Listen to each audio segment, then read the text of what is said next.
We are on the top 10 list, and we really started with Justin Herbert, man, at number 10, last year being number 7.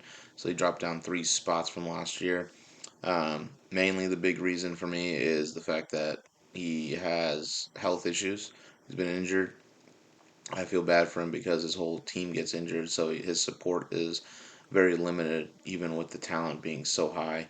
But I mean, he still makes it work. He's still a top 10 QB in the league.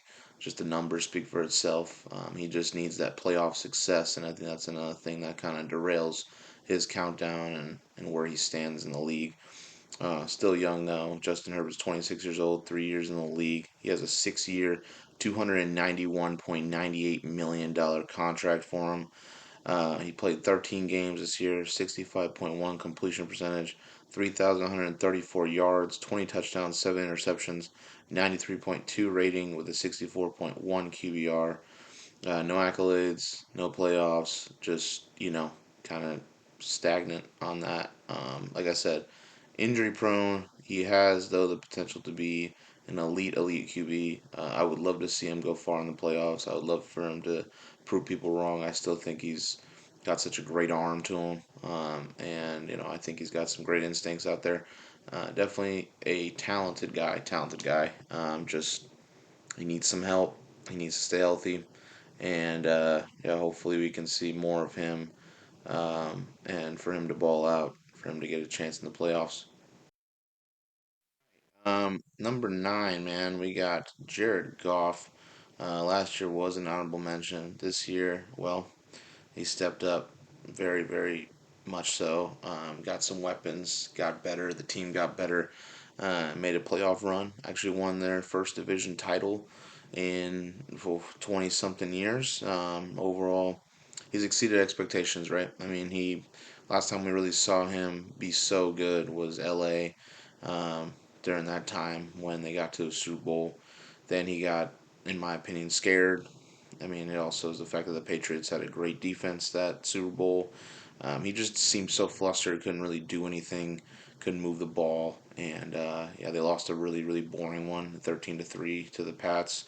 After that, we kind of saw him kind of decline, seemed like, but he got traded with Matt Stafford, that infamous trade, and he went to Detroit, and we're thinking, well, Detroit won that, or LA won that, but honestly, they both won in their own right. Matt, I mean, he got a Super Bowl. Rams got a Super Bowl with it. Detroit, they got a guy that is a starting QB who has weapons around him and can honestly make them into a Super Bowl contender. This is a Super Bowl contending team. I think Jared Goff is a Super Bowl type QB. I think he could definitely make that case for that. He just jumps up just because the numbers were better and he just got better clutching the playoffs. Definitely should have won the Niners game and the NFC Championship game, but it is what it is. Certain things happened. Definitely, Dan Campbell made a couple mistakes as a coach, but yeah, they had a great run. Definitely could see them going again and possibly going to the Super Bowl. He is 29 years old, 7 years in the league. 1 year, $32.3 million on his contract. So are they going to sign him? He has starting QB tendencies. There's not really anything bad to say about him. He's just been playing pretty good football, man, past couple years in Detroit. So I think they'd sign him. 13 games that he played, or 17 games that he played, 67.3 completion percentage, 4,575 yards, 30 touchdowns, 12 picks, 97.9 rating, and a 60.3 QBR. This man in the playoffs, he played the Rams, the Bucks, and the Niners. He had a 69.4 completion percentage, 837 passing yards, 4 touchdowns, 0 interceptions, 103.3 rating, and a 65.9 QBR. There's not much else to say other than he is a great QB, and I really do believe Detroit's got something going on here, and we'll see if he can lead them to a Super Bowl.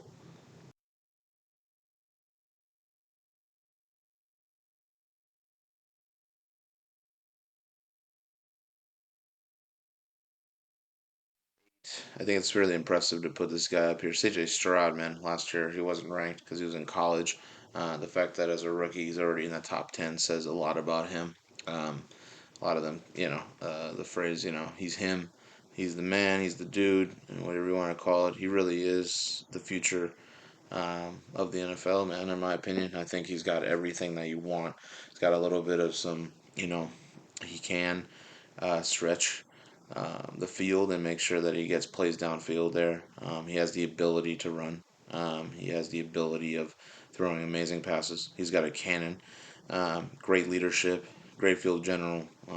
Yeah, he just has all the intangibles that you want in an NFL QB. It just feels like he was polished in college and it transitioned really well to the NFL. Definitely making the Texans pick look really good. It's great that they have Tank Dell, Nico Collins, and I think the fact that they have added Stephon Diggs to the mix, I think is huge. Yeah, they got a lot of weapons out there. They just added Joe Mixon for their running back. Dalton Schultz is out there. Their defense, they got better. Yeah, it's a playoff team. It's a playoff team. It's a team that probably can win a division, um, and they're gonna have to compete with the Jags for that. And honestly, I think they possibly do overthrow the Jags.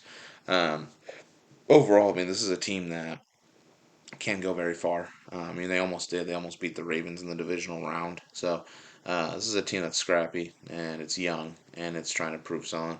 I do believe CJ will definitely lead this team to a Super Bowl. I think the Houston Texans will be in a Super Bowl eventually in the next uh, 5 years. I'm gonna say 5 years. I don't want to be too ballsy, but it's not something that's so far fetched. This team just has a lot of talent, and they're young, and they are gonna be really good this year definitely, and they're gonna give nightmares to teams. C.J. Stroud, 22 years old, 1 year in the league, 3 years, $29.67 million on his contract. He played 15 games with a 63.9 completion percentage. He had 4,108 yards, 23 touchdowns, 5 picks, 100.8 rating, 57.5 QBR. In the playoffs, played Cleveland and Baltimore. Had 64.8 completion percentage, 449 yards, 3 touchdowns, 0 interceptions, 109.3 rating, 82.5 QBR.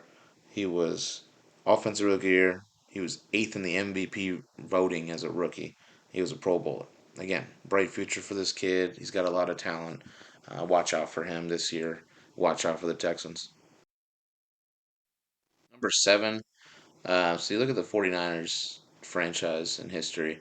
Um, like they've had Hall of Fame QBs come through. Joe Montana, Steve Young. Um, I mean, they had a couple guys that look like they could be pretty good. The Jimmy G's of the world. I'm looking at him. Looking at Alex Smith. Um, and no Super Bowl to show for it since 1994, I believe, when they beat the Chargers real bad with Steve Young. This is a team that has been starving for one, and everyone loves to see them die down. Just mainly because of the Super Bowl championships that they do have. I feel like if they didn't have as many, we could see a different story. But overall, this is a team that no one really enjoys to see them win, unless, I mean, here in California, in the Bay, um, specifically a 49ers fan. Yeah, it's just a team that, a lot of people love to hate. But you can't hate the guy here at Brock Purdy here, where he has made himself into an outstanding football player. He is, at first year, a game manager. I could see where people think that because of the talent they have, everything around him, they built around him. And they have him for cheap, but they're gonna have to pay him huge money. That might cost the Niners Super Bowl hopes, but as of right now, they're Super Bowl contenders. Um, this is a guy that did bring him to a Super Bowl. Actually, brought him to an NFC Championship game his first year. So, and then a Super Bowl this past year. So this guy has potential. I can't really hate the guy for having talent around him. I mean, if they can have talent around them and have a quarterback that doesn't know what they're doing, that is very, very, on point, a true statement. But the fact that Brock Purdy does have um, more than game manager kind of skills, and I mean, he's better than Alex Smith, man. He's better than Alex Smith. He's not a game manager. He is a general. He's a field general. He does have the luxury of having people, but overall, Brock Purdy is special, especially being a Mr. Irrelevant last pick of the draft kind of guy, and has made himself into a star, MVP type potential. So he wasn't ranked last year. just mainly because I just want to see if he can actually do it again, which he did. He has 2 years, $2.11 million left in his contract. 16 games played, 69.4 completion percentage, 4,280 passing yards, 31 touchdowns, 11 interceptions, 113 rating, and a 72.8 QBR. Fantastic. In the playoffs, he played Green Bay, Detroit, and Kansas City in the Super Bowl. He had a 61.1 completion percentage, 774 passing yards, 3 touchdowns, 1 interception, 88.3 rating, 73.8 QBR. He was fourth in the MVP vote. He was sixth in Offensive Player of the Year vote, sixth in Comeback Player of the Year vote, and a Pro Bowler. Again, this is a guy that you want to see. He may be playing a little boring, like for your liking for some people, but overall, I mean, he gets it done, and that's really what matters. Overall, can't even blame him for a Super Bowl loss. I think he played extraordinary. It's just Pat Mahomes is Pat Mahomes, and the Chiefs are the Chiefs. So overall, though, I think he has a chance to win a ring, and he's got 2 years to do it before that huge contract. So. Okay, the last person on the video that I have is going to be Jalen Hertz at number 6. Last year he was 5, dropped down one spot, just based off the fact that there's just a lot of talent at QB. It keeps rising every year, so that is a plus, especially when we lost some legends. So it is nice to see that.